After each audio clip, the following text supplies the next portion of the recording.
National Electrical Code, and IBC, International Building Code, requirements for restaurant wiring include several key points. Regarding NEC requirements, firstly, consider Article 517, which covers general requirements for restaurants. Secondly, circuit requirements as per Section 517.14 state that all areas must have at least 2 branch circuits, even if only 1200 volt amps of demand is required for small appliances. Thirdly, Section 517.15b specifies that receptacles on each circuit must have a capacity of at least 1500 volt amps. Fourthly, Section 517.15c dictates that branch circuits for kitchen equipment must have a capacity of at least 2000 volt amps. Moving on to receptacle requirements. Firstly, Section 517.16b requires all areas to have receptacles every 6 feet along walls and partitions. Secondly, Section 517.16e mandates that kitchen areas must have receptacles every 2 feet along walls and partitions. Thirdly, Section 517.16f stipulates that receptacles must be tamper-resistant and have ground fault circuit interrupters, GFCIs. In terms of equipment requirements, firstly, Section 517.23 requires that all kitchen equipment must be listed by a nationally recognized testing laboratory, NRTL. Secondly, Section 517.24 states that ranges must have at least 100 cubic feet per minute, CFM, of exhaust capacity for every 10 square feet of cooking surface. Thirdly, Section 517.30d specifies that all dishwashers must be wired with a separate circuit.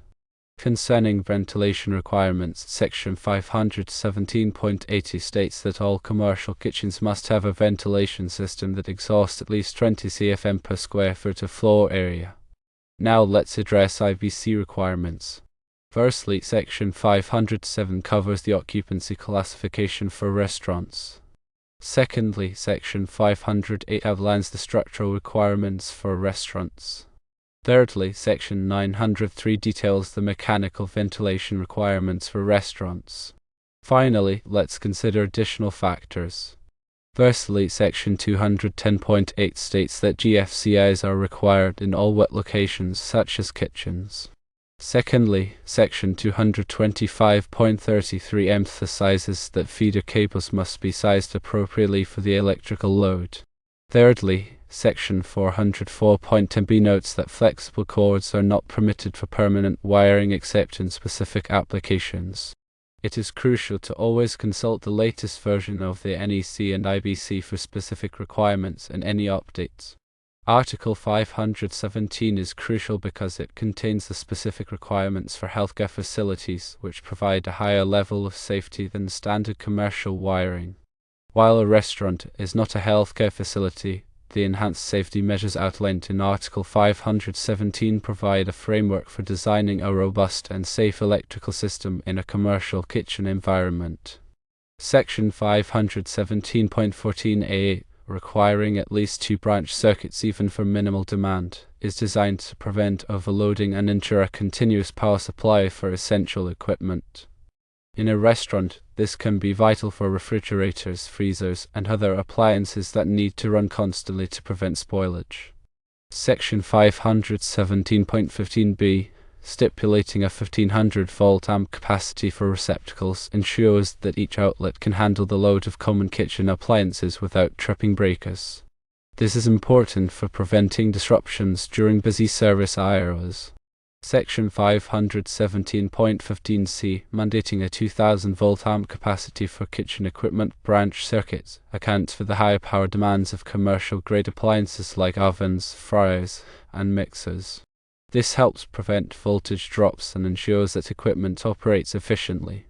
Section 517.16b, requiring receptacles every 6 feet along walls, provides easy access to power for cleaning equipment, portable appliances, and other temporary electrical needs. This reduces the risk of extension cord use, which can be a safety hazard. Section 517.16e, with its more stringent requirement of receptacles every 2 feet in kitchen areas, reflects the higher density of electrical equipment and activity in these spaces. This ensures that power is always readily available where it's needed most. Section 517.16f, focusing on tamper-resistant receptacles and GFCIs, is a critical safety measure. Tamper-resistant receptacles prevent children from inserting objects into the outlets, while GFCIs protect against electrical shock in wet environments. Section 517.23, mandating an RTL listing for all kitchen equipment, ensures that appliances have been tested and certified for safety and performance. This reduces the risk of electrical fires and other hazards. Section 517.24, setting exhaust capacity requirements for range hoods, is essential for maintaining air quality in the kitchen. Adequate ventilation removes smoke, grease, and other contaminants, protecting the health of employees. Section 517.30d, requiring a separate circuit for dishwashers, is due to the high power demands and potential for water exposure associated with these appliances. This prevents overloading and reduces the risk of electrical shock. Section 517.80, specifying ventilation system requirements, is vital for maintaining a safe and comfortable working environment in the kitchen. Proper ventilation reduces the buildup of heat, humidity, and odors.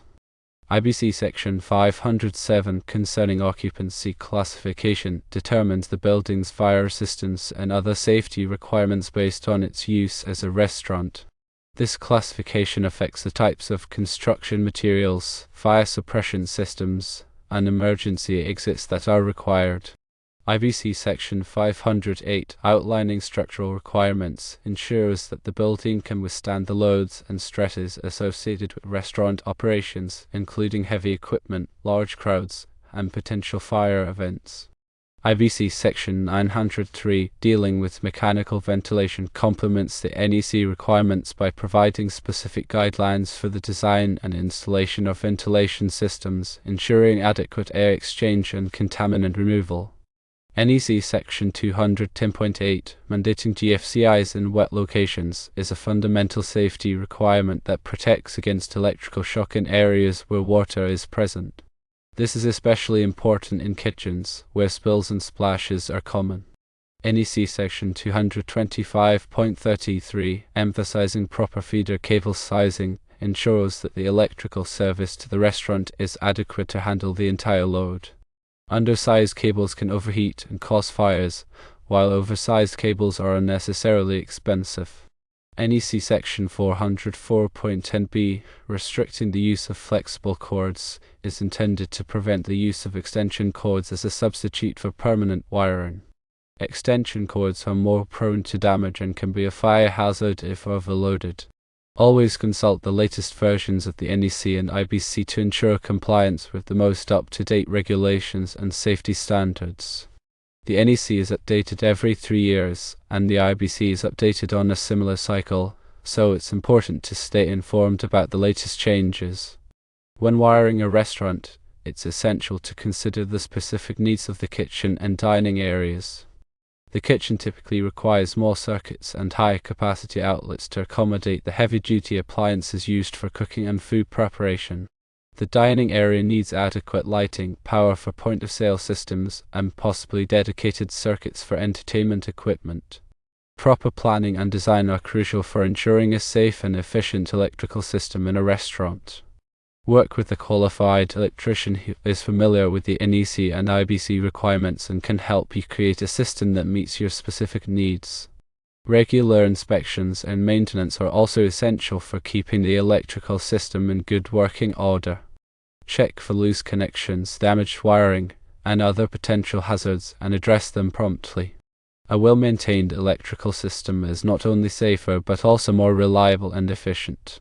When selecting electrical equipment for a restaurant, choose products that are energy efficient and designed for commercial use. Energy-efficient appliances can save you money on your electricity bill, while commercial-grade equipment is built to withstand the rigors of daily use in a busy kitchen. Consider the long-term costs of equipment ownership. including maintenance, repairs, and energy consumption when making purchasing decisions. It's also important to train employees on proper electrical safety procedures. Make sure they know how to identify and report electrical hazards, how to use equipment safely, and what to do in case of an electrical emergency. Regular safety training can help prevent accidents and injuries. In addition to the NEC and IBC, there may be local codes and regulations that apply to restaurant wiring. Check with your local building department to ensure that you are in compliance with all applicable requirements. Local codes may address issues such as the type of wiring allowed, the placement of outlets, and the requirements for emergency lighting. Compliance with all applicable codes and regulations is essential for ensuring the safety of your restaurant and its occupants. When in doubt, consult with a qualified electrician or building inspector to get clarification on any requirements that you are unsure about. Electrical safety is not something to take lightly. A properly designed and installed electrical system is essential for the safe and efficient operation of a restaurant. By following the NEC and IBC requirements, along with any applicable local codes, you can create a safe and reliable electrical system that meets the needs of your business. Remember to stay informed about the latest changes in the codes and regulations and to consult with qualified professionals when needed.